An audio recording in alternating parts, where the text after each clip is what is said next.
Imagine getting up every morning feeling energized, clear, and sure that the day ahead is not just another one, but a genuine opportunity to grow, move forward, and finally take charge of your life. But let's get real for a second. How often do you actually wake up feeling this way? If you're like most people, you're probably dragging yourself out of bed, feeling stuck, lost, or simply trapped in habits that don't serve you anymore. The truth is, how you start your morning isn't just about those first few minutes. It's about shaping the entire course of your day, your mindset, and ultimately, your life.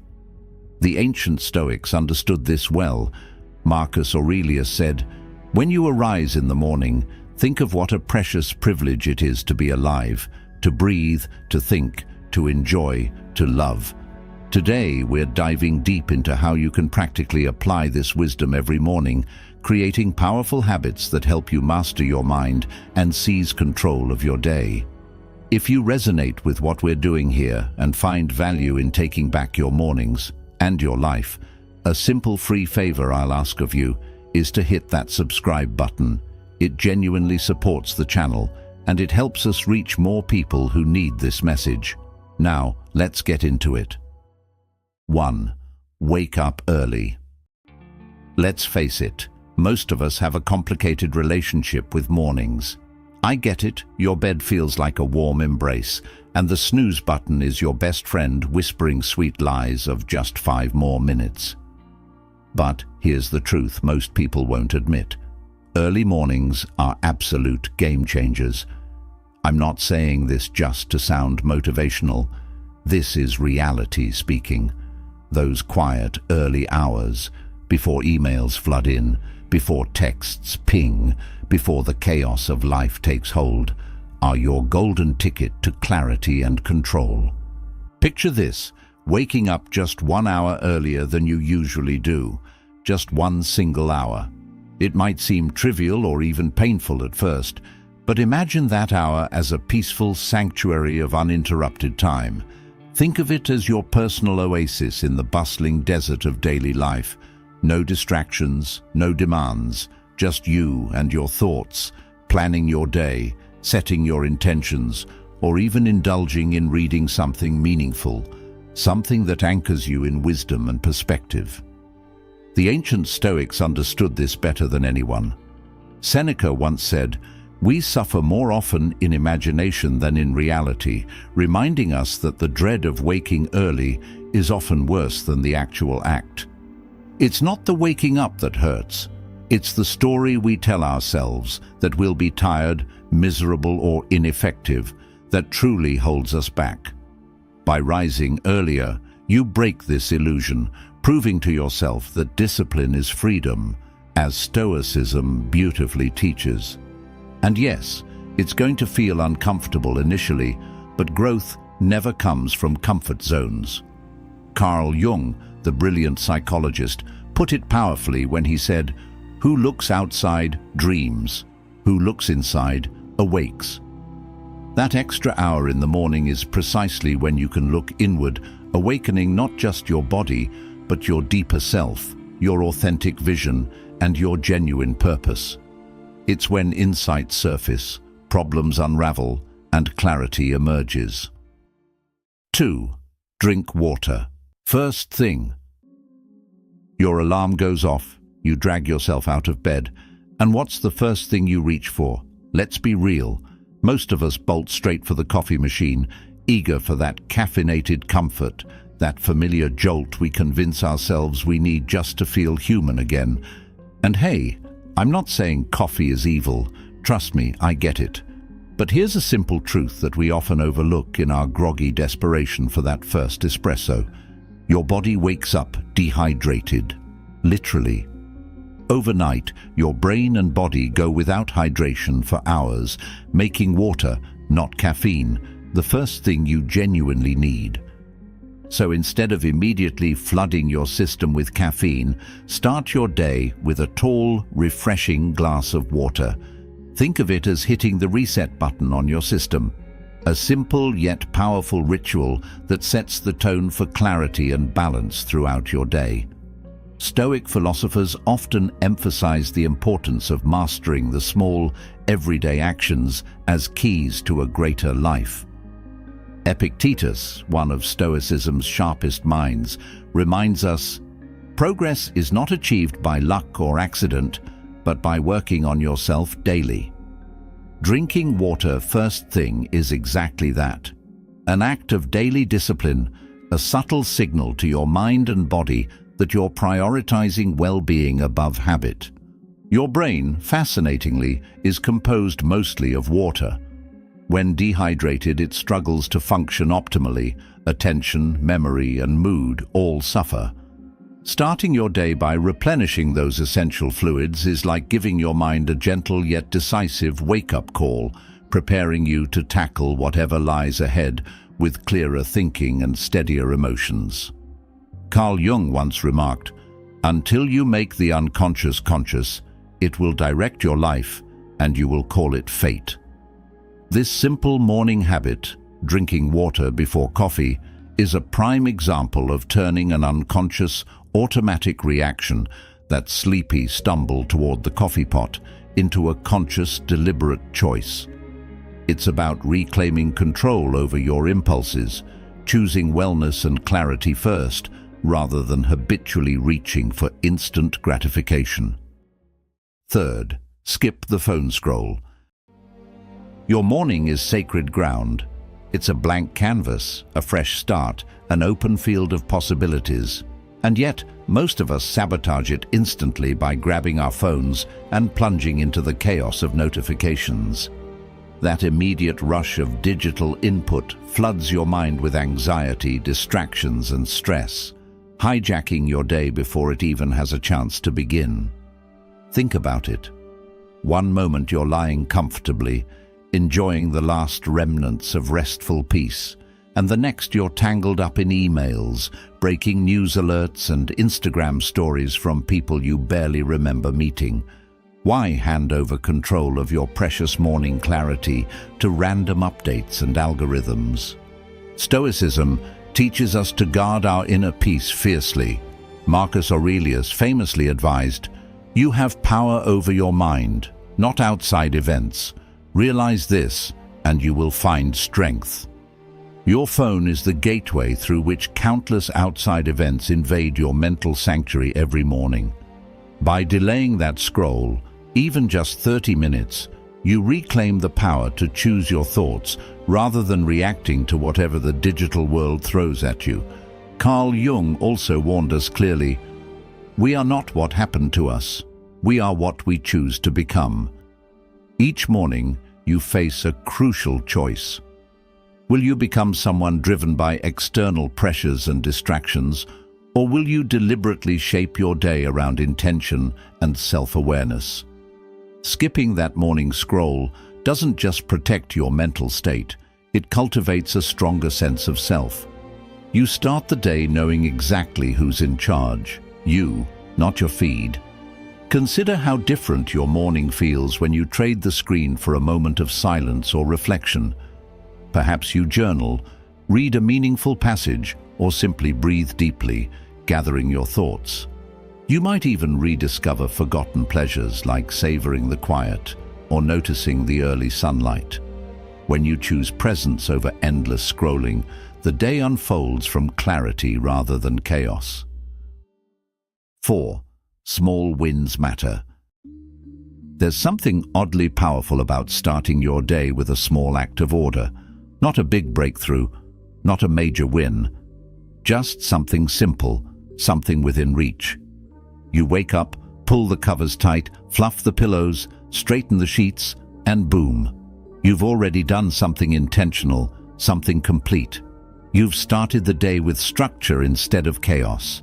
And that's not just homemaking, it's mental training. We live in a world that glorifies massive transformations and overlooks the value of tiny, consistent habits. But the Stoics knew better. They understood that greatness isn't found in grand gestures. It's forged in daily discipline, cleanliness, order, focus. Marcus Aurelius said, Don't waste the rest of your life worrying about what other people think of you. It keeps you from doing anything useful. And isn't that what a messy room reflects sometimes?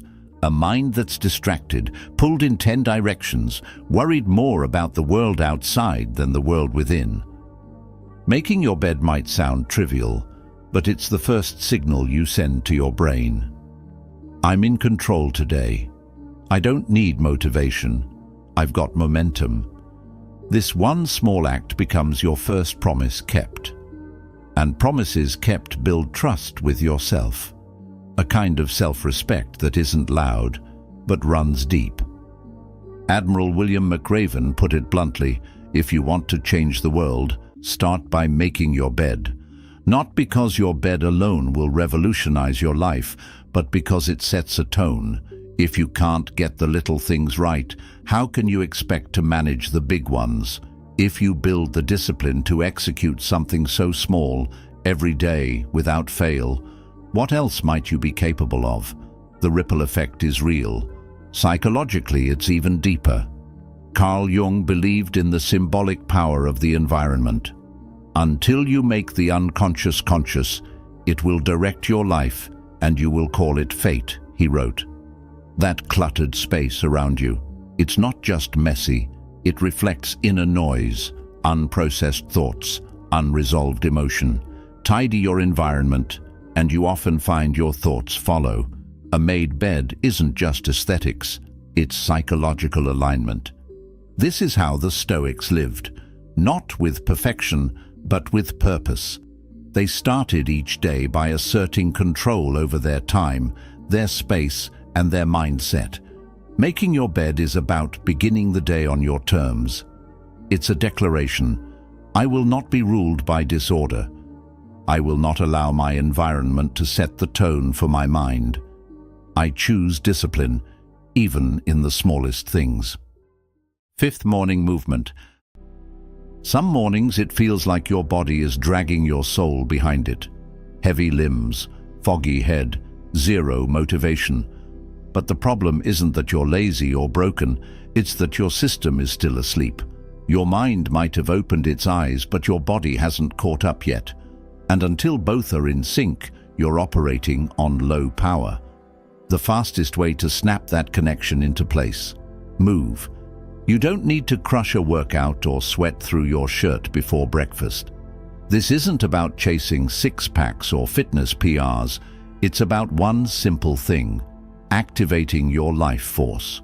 Movement, gentle, deliberate, even slow, is your body's way of saying, I'm here, I'm ready, let's go. A few stretches, a walk around the block, some squats or yoga poses. That's it. Just enough to wake up the nervous system, get the blood flowing, and remind your brain that you're not a machine, you're alive. The Stoics valued physical strength not for vanity, but for vitality.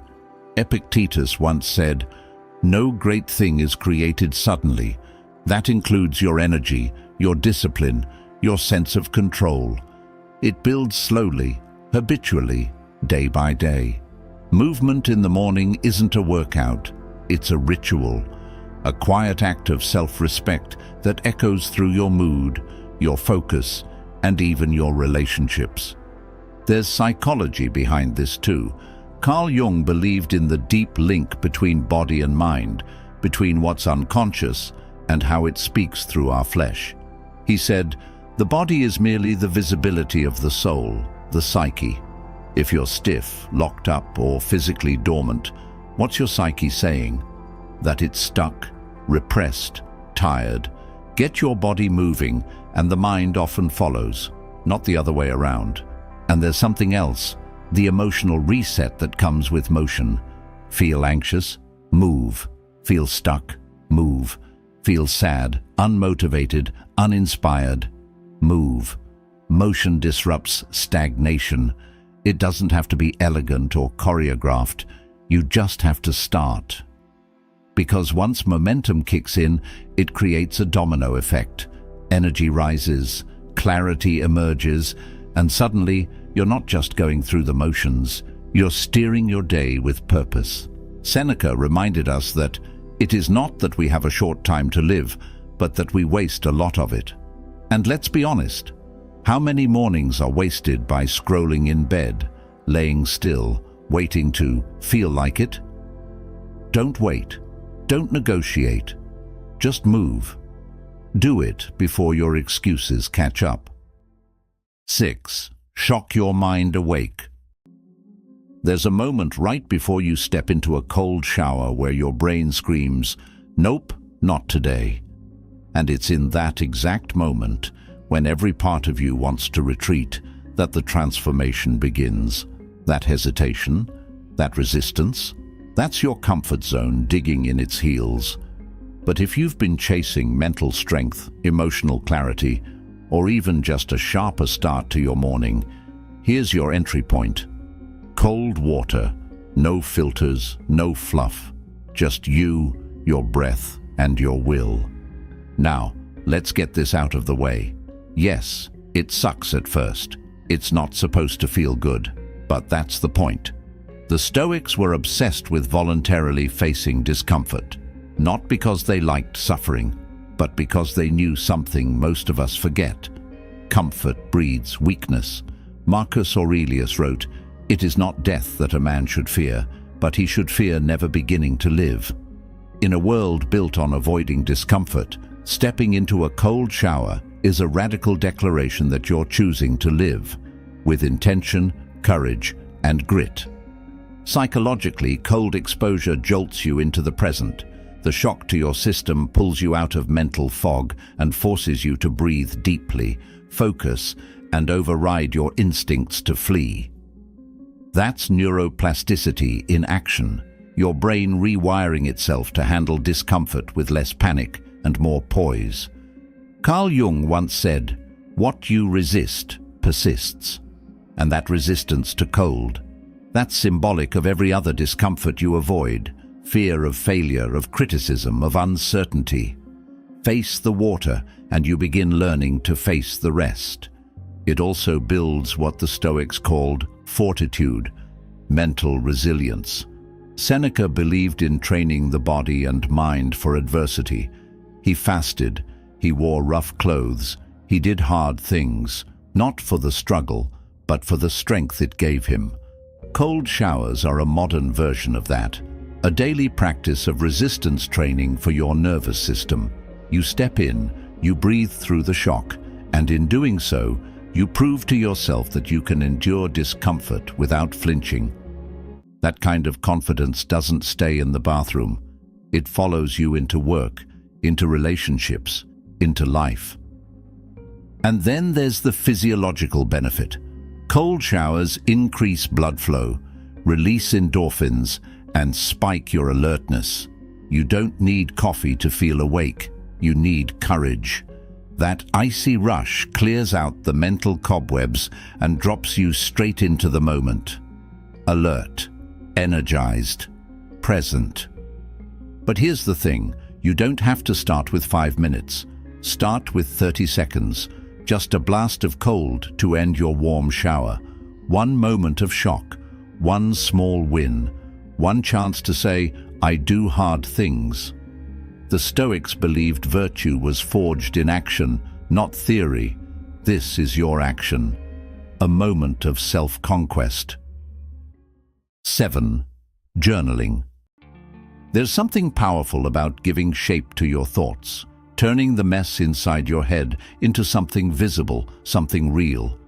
Most of us carry a constant stream of worries, to-dos, memories, judgments, ideas, all swirling in a chaotic loop.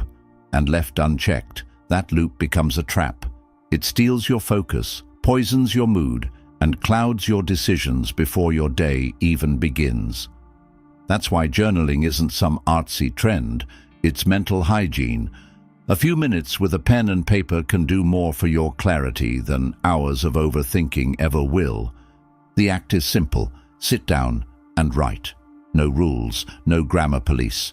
Just a raw, honest release of whatever's sitting in your chest or cluttering your mind.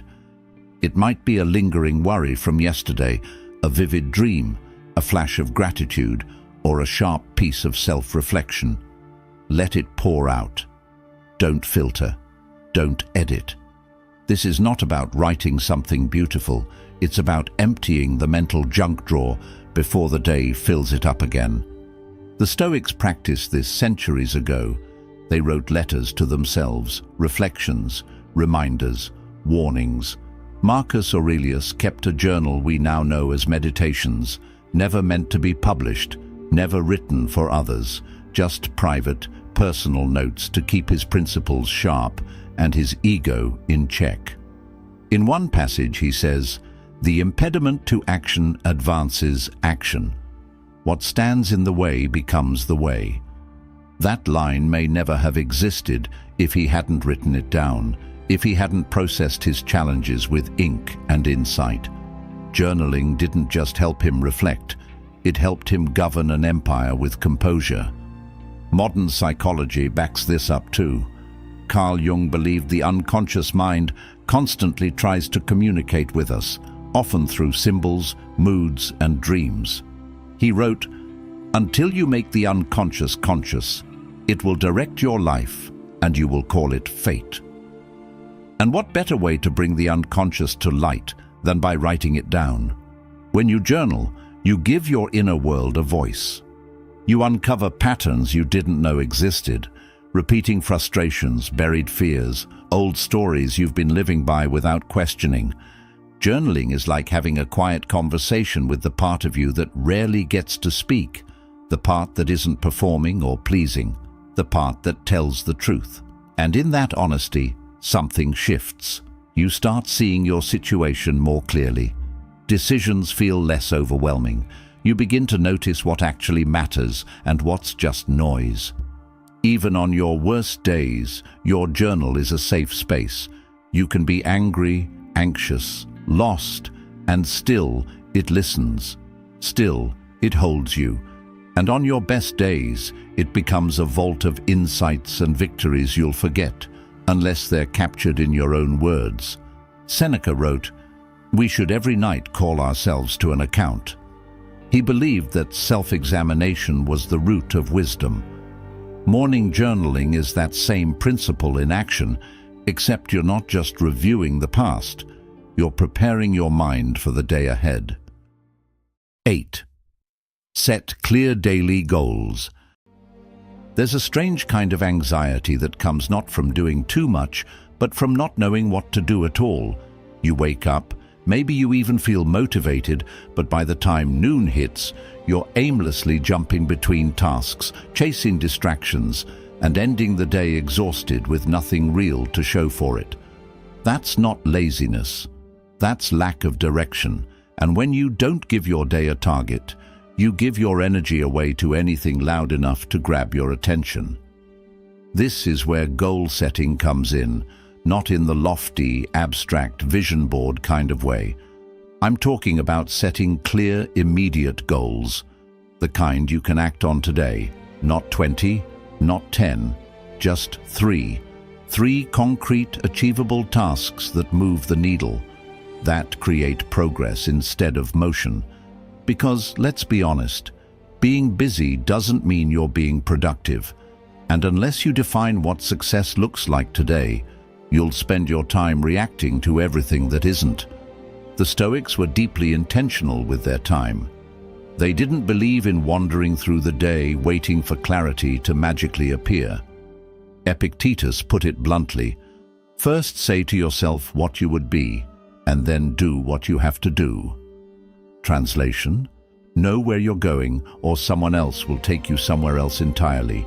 Even psychology backs this. Carl Jung emphasized the importance of individuation, essentially becoming a whole-directed person. He believed that goals aren't just tools for achievement, but for self-realization. Your vision will become clear only when you can look into your own heart. Who looks outside dreams. Who looks inside awakes. When you define your goals with honesty and intention, you're not just planning your day, you're shaping your identity.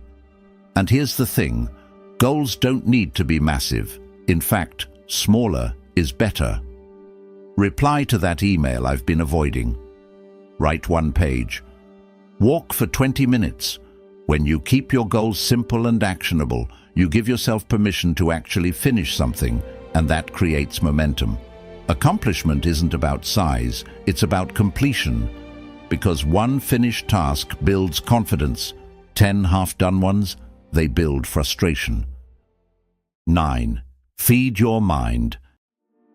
Most people don't realize how fragile their mental state is in the morning. You wake up and within seconds your brain is scanning for input, something to react to, something to attach to. And what do most of us give it?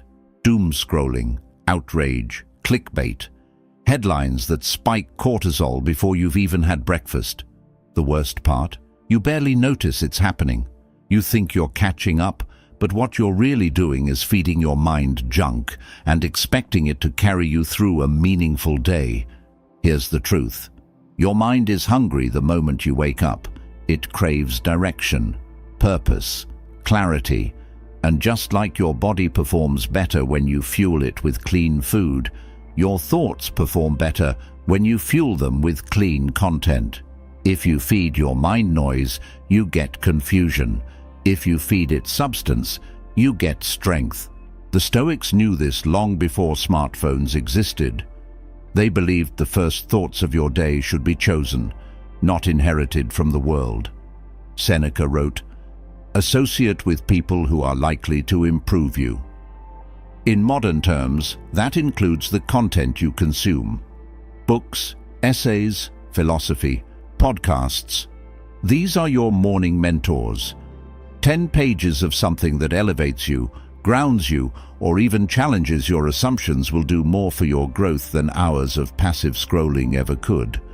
And it's not about becoming some rigid intellectual, it's about being intentional. You're choosing what kind of thoughts you want, shaping your decisions, what kind of emotions you want leading your conversations, what kind of values you want guiding your life. Because whether you know it or not, you're being shaped. Every morning, every input. Carl Jung said, "You are what you do, not what you say you'll do." And reading, feeding your mind deliberately, is doing something. It's action, not just wishful thinking. Even Marcus Aurelius began each day with meditations, not strategy briefings, not political drama, but inward reflection grounded in philosophy. Why? Because he knew that before he could lead others, he had to lead himself. And leading yourself starts with the ideas you choose to absorb. This doesn't have to be a massive lifestyle shift. You don't need to devour an entire book before sunrise. Start small, 10 minutes, a few pages, a podcast episode that speaks truth into your ear instead of noise. Think of it as tuning your instrument before a performance. You're aligning your thoughts with what matters most before life starts demanding things from you. 10. See yourself succeed. Some people wake up and stumble straight into their day, half asleep, already reacting to whatever life throws at them. But others, those who seem calm, clear and centered, start differently. They take a few quiet minutes to see the day before they live it. Not on a screen, not in a planner, but in the theater of their own mind. They close their eyes and picture who they want to be, how they want to move, how they want to respond. Not perfectly, but with purpose, and it makes all the difference. Visualization might sound abstract or even woo-woo to some, but it's one of the most grounded, science-backed practices for shaping real results. When you imagine yourself succeeding, actually see it in detail, your brain begins to create the neurological pathways needed to turn that vision into reality. You prime your mind to expect success, to notice opportunities, to filter distractions. It's not magic, it's biology. And when done consistently, it can help rewire your mindset to act in alignment with your goals instead of your fears. Stoicism understood this long before neuroscience caught up. The Stoics practiced a form of mental rehearsal called premeditatio malorum, a reflection on what could go wrong, not to catastrophize, but to prepare. But they also believed in contemplating who they wished to become. Epictetus said, "Practice yourself, for heaven's sake, in little things, and then proceed to greater." Visualization is that practice. You're rehearsing strength, courage, clarity before the test arrives. You're training your inner world so that your outer world doesn't shake you so easily. Athletes like Michael Phelps used visualization daily, not once in a while, not just before a big event, daily. He would mentally rehearse his swim down to the tiniest movement, so when the moment came, his body knew what to do because his mind had already been there. That's what makes this practice so powerful. You're not just thinking positively, you're mentally rehearsing success. You're building familiarity with the version of yourself that already knows how to win. And this isn't just for athletes, this is for you. Before that meeting, before that difficult conversation, before that personal goal that keeps slipping. Spend 5 quiet minutes seeing the outcome you want. Feel it. Don't just picture yourself doing the task. Picture how you stand, how you breathe, how you handle setbacks. Make it visceral, make it believable. Marcus Aurelius, writing to himself in Meditations, reminded himself daily of how he wanted to act and respond, not react. He didn't leave that to chance. He visualized self-mastery before the pressure arrived, and if it was good enough for the most powerful man in the Roman Empire, maybe it's good enough for the rest of us too. 11th, practice gratitude. It's easy to forget how much you already have when your attention is constantly pulled toward what's missing. We live in a world that pushes us to chase more success, more recognition, more goals. And in that chase, we often lose sight of what's already right in front of us. Gratitude isn't some soft, feel-good concept. It's a discipline, a mental practice, a way of anchoring yourself in reality when everything around you feels like it's spinning. Because here's the truth, your brain is wired to focus on problems. It's a survival instinct. If you don't take control of that focus, it will naturally drift toward what's wrong, what's lacking, what could go wrong. But when you stop, just for a minute, and bring your awareness to what's good, what's working, what's still here, that's when everything starts to shift. Your mindset changes, your stress settles, your perspective expands. The Stoics knew this long before modern science caught up. Seneca wrote, "Nothing is more honorable than a grateful heart." To him, gratitude wasn't decorative, it was armor, a tool to stay resilient and grounded in a chaotic world. When you choose to be grateful, especially in the face of uncertainty or pressure, you're reclaiming your mental sovereignty. You're proving that you don't need perfect conditions to find something worth appreciating. Carl Jung, looking at this from a psychological lens, believed that much of our suffering stems from disconnection from meaning, from self, and from the present moment. Gratitude acts as a bridge. It reconnects you to the parts of life that matter most. As Jung said, the privilege of a lifetime is to become who you truly are. And that process often begins not with some huge breakthrough, but with the quiet realization of how much is already within you and around you. Neuroscience supports what the Stoics and philosophers knew instinctively. Practicing gratitude increases dopamine and serotonin, chemicals that enhance mood and focus. It also lowers cortisol, reducing stress and anxiety. Gratitude isn't just emotional, it's biological. It primes your brain to look for what's right instead of scanning endlessly for what's wrong. Even Marcus Aurelius, in the midst of governing an empire and facing personal hardship, took time for reflection. He reminded himself daily to focus on what was good, useful, and true. Not because life was easy, but because clarity was essential. He wrote, "Do not indulge in dreams of having what you have not, but reckon up the chief of the blessings you do possess." That mindset didn't weaken him, it made him steady, capable. 12th, find inner strength. Most people wake up and dive headfirst into their to-do list, trying to outrun the stress before it catches up with them. But what if, instead of rushing into the day, you grounded yourself first, not with a task, but with a thought? Not just any thought, but one that's been sharpened through centuries of hardship, clarity, and lived human experience. Stoic wisdom isn't ancient for the sake of tradition. It's timeless because it works. The beauty of Stoic philosophy is its simplicity. It doesn't ask you to escape life's chaos, but to meet it head-on with clarity, discipline, and strength. One sentence. That's often all it takes. One line from Marcus Aurelius or Epictetus, held in your mind like a compass, can keep you steady when the world starts spinning. Marcus Aurelius wrote, "The soul becomes dyed with the color of its thoughts." Let that sink in. The thoughts you carry with you aren't just background noise. They shape who you are becoming. Reflecting on Stoic wisdom each morning helps you choose those thoughts deliberately. You're not just reacting to life, you're preparing for it. It's like putting on emotional armor. When you begin the day by reflecting on a single Stoic idea, you're setting your psychological tone.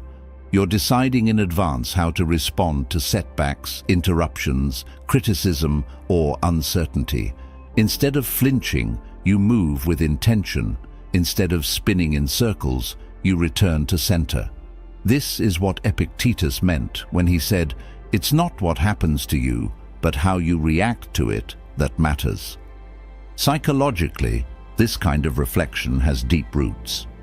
Carl Jung emphasized the importance of examining our inner landscape daily. He believed that if we fail to reflect consciously, our unconscious mind ends up directing our behavior without us realizing it. He once said, "Your visions will become clear only when you can look into your own heart. Who looks outside dreams. Who looks inside awakes."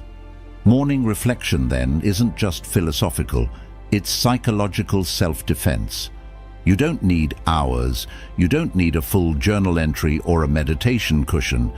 Just pick a quote, one sentence that speaks to you. Read it, sit with it, ask yourself what it really means, not in some abstract, distant way, but in your life. How does this apply to that meeting you're nervous about, to the relationship you're navigating, to the challenge you've been avoiding? Stoicism isn't meant to stay in books. It's meant to live in your decisions. The more often you do this, the more grounded you become. You start to notice when your mind wants to spiral into drama, when your ego wants to lash out, when your fears want to run the show. And in those moments, you remember the line you started the day with. That simple sentence becomes a quiet force, guiding you back to yourself. 13. Connect with nature. There's a kind of exhaustion that has nothing to do with sleep. It's the weight that builds up when your life is lived entirely indoors, beneath fluorescent lights, behind screens, under pressure. It's when your mind is overstimulated and your body underwhelmed. You're constantly plugged in, constantly reacting, and slowly, almost without noticing, you become disconnected from the world, from your body, from yourself. Sometimes the simplest solution isn't more productivity or more stimulation, it's stepping outside. It sounds basic, almost too basic to matter. But spending just a few minutes outside, breathing in real air, feeling the ground under your feet, letting sunlight or even rain touch your skin, can shift your entire mental state. And it's not just about escaping a room, it's about reconnecting with something ancient, something essential. Because before we had cities, algorithms and calendars, we had seasons. We had wind and birdsong and soil. We're still wired for that world, even if we don't live in it anymore. The Stoics, for all their intellect, never saw themselves as separate from nature. In fact, their entire philosophy was based on aligning with it. Marcus Aurelius wrote, "Adapt yourself to the life you have been given, and truly love the people with whom destiny has surrounded you." That includes the world around you. Nature wasn't just a backdrop to the Stoics. It was a teacher, a reminder that everything changes, everything flows, and everything is connected. Carl Jung took a similar view, though through a psychological lens. He believed that modern man suffered not just from trauma, but from a deep disconnection with the natural world. He said, "Natural life is the nourishing soil of the soul." When we lose contact with that soil, literally and metaphorically, we begin to feel ungrounded, anxious, restless.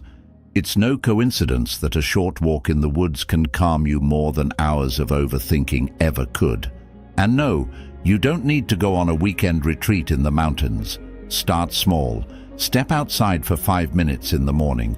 Feel the cold of the air or the warmth of the sun. Notice the sky, the trees, the birds, the stillness. It's not about turning it into another task. It's about letting nature remind you of what still exists outside the curated chaos of your schedule. The Greek philosopher Heraclitus once said, "Nature loves to hide." But it's not hiding from you. It's always there, waiting, offering stillness, perspective, beauty, and healing.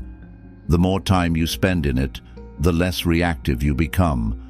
The less urgency everything seems to carry, the more human you start to feel again. 14. Fuel for your mind. There's a reason your mornings feel foggy, slow, or scattered, and it's not just a lack of coffee or motivation. Often, it's because you're trying to run a high-performance machine on fumes. We talk a lot about mindset, productivity, discipline, but forget that your brain is a physical organ. It doesn't run on thoughts alone. It runs on fuel, and the quality of that fuel matters more than we like to admit. Too often, breakfast gets sacrificed at the altar of speed. You're running late, so you skip it entirely or grab something processed, something sugary, quick, and empty. And sure, that might give you a jolt of energy for a while, but then comes the crash, the fog, the irritability, and your day begins to unravel not because you're weak, not because you lack discipline, but because your body was never given what it needed to show up fully. The Stoics would call this a form of self-negligence. Epictetus reminded us that no man is free who is not master of himself. That mastery doesn't just apply to how we think or speak, it applies to how we care for our physical body, and starting your day by honoring your body with real nourishment. That's self-respect in action. Let's break it down practically. Your brain needs certain nutrients to function at its best.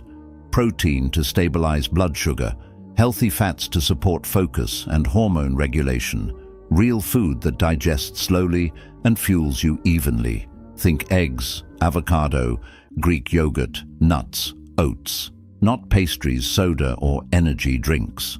When you choose whole, intentional food first thing in the morning, you're not just feeding your body, you're telling your mind, "I came to perform today." Carl Jung understood the interconnectedness of the body and the psyche. He believed that the physical and psychological were deeply intertwined. In his view, the body wasn't just a vessel, it was a mirror. He wrote, "The mind is like the eye. It cannot see itself without reflection, and part of that reflection includes how we treat our physical form. What you feed your body becomes the quality of your thoughts, the steadiness of your emotions, and the clarity of your choices." This isn't about guilt or perfection, it's about awareness. Ask yourself, would I expect a high-performing athlete to go into training without fuel? Would I expect a surgeon to perform with shaky hands and a light head? Then why expect yourself to think clearly, act decisively, or stay grounded when your most basic needs are unmet? 15. Speak life into your day. Some mornings, the hardest battle isn't getting out of bed. It's facing the voice inside your own head. That subtle, quiet inner critic that shows up before your feet even touch the floor. The one that whispers doubts, replays yesterday's mistakes, and casts a shadow over your confidence before you've had a chance to prove yourself. It's not loud, but it's persistent. And if you don't counter it, it sets the emotional tone for your entire day. That's why affirmations aren't just positive thinking exercises. They're strategic counterattacks. When done with intention, they're like verbal armor. You're not just saying words, you're rewriting the internal script that's been running on autopilot for years. You're choosing thoughts that align with who you want to become, not who your fears say you are. Marcus Aurelius understood this deeply. As Emperor of Rome, he started his days not with external proclamations, but with inner declarations. In meditations, he reminds himself, the soul becomes dyed with the color of its thoughts. He knew that whatever thoughts you repeatedly speak, repeat, or focus on, those are the thoughts that color your reality. They shape your behavior, your perception, and eventually your identity. Affirmations are simply a tool for conscious coloring. They take a few seconds, but they ripple out into how you speak, act, and show up throughout the day. Saying something like, I control how I respond, or today, I choose clarity over chaos, may feel strange at first, but your brain is always listening, even when it's you talking to yourself. Carl Jung, from a psychological perspective, emphasized the power of language in shaping our identity. He once wrote, "Words are animals, alive with a will of their own." When you speak words of power, direction, and grounding, you're not just making noise, you're calling something to life. You're speaking not only to yourself, but into yourself. You're reminding your subconscious who's in charge. This doesn't mean you have to shout affirmations into a mirror or recite cheesy slogans that don't resonate with you. The key is sincerity. Choose words that feel rooted in truth, even if they stretch you. Say them with intent. Speak like you're planting something in the soil of your mind, not just throwing phrases into the wind. And when you say them out loud, not just in your head. Sound has power. Vibration reinforces belief. When your own voice speaks confidence, resolve, or peace, it becomes harder for doubt to interrupt. Even if your voice shakes, even if it feels awkward, say it anyway. You're not speaking for who you are now, you're speaking for the person you're becoming. Seneca said, "We become brave by doing brave acts." The same is true of confidence. You don't become confident and then speak confidently.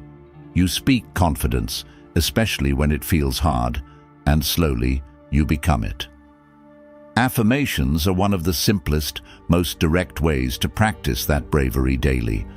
You don't need to control the whole day. You just need to own your morning.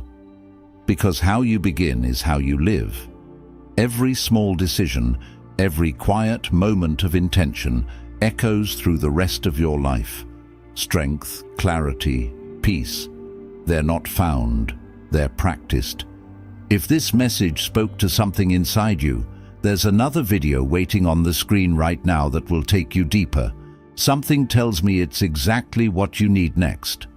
Thank you for being a part of Stoic Journal, where we don't chase perfection, we train for presence. Until next time, stay steady, stay grounded, and keep walking the quiet path forward.